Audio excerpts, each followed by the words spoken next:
BLASTER is a very exciting project.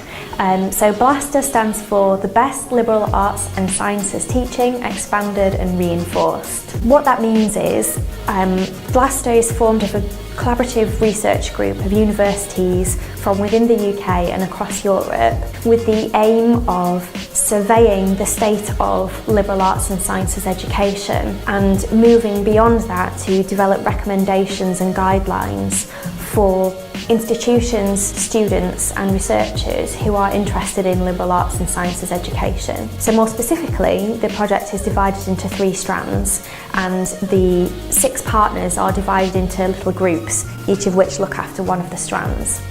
So Warwick is looking after the strand on undergraduate research, which is looking at how students act as researchers within liberal arts and sciences programmes. So how are those programmes administered, how are they implemented, what is the student experience of them, what members of staff support those students. So that's one strand, is undergraduate research. The second strand, which Warwick is involved in but not leading, is all about teacher training and how we help teachers develop professionally in liberal arts and sciences education. And the third strand, which is being led by the other partners, is all about quality standards and assurance. BLASTER is a very practical project.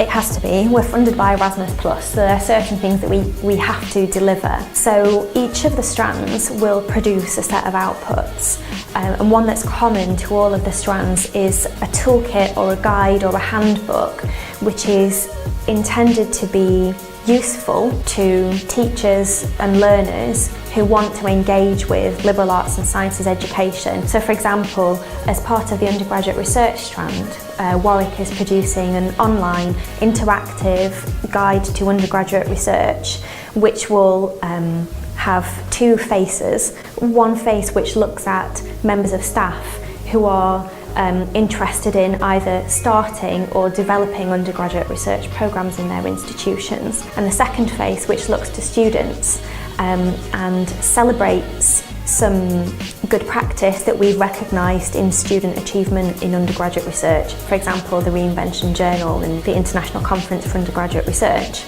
But it also says to students, if you're interested in doing research as an undergraduate but you don't know where to start or your institution doesn't know how to help you, here are some things that you can try. And this toolkit has been written partly by staff who are involved in the project but also by students. And that's really an important part of this strand, that the students that we've been working with are our partners. They are co-producers of this information because they know things about the student experience that we don't and can't, and they know the best ways to engage with students in their own institutions. So they've been a really important part of the work that we've been doing.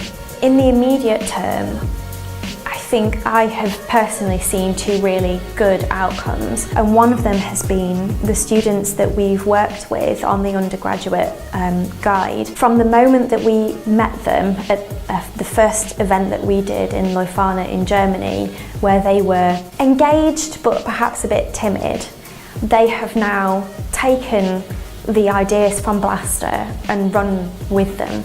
So each institution now has a satellite team of researchers which is made up of students, undergraduate students, who are doing their own subsidiary BLASTER projects about undergraduate research at their institution. So it's very meta that they are doing undergraduate research about undergraduate research. So that's been fantastic. And I think the second really good outcome that I have seen is that we have been able to create strong relationships and bonds with institutions in Europe and across Europe, which in the current political climate I feel is really important, that we have a way of working together. And even though we are spread out geographically and in some cases being pushed apart politically, we are maintaining this connection through our passion and commitment to higher education and to students, and that is intangible but feels very important.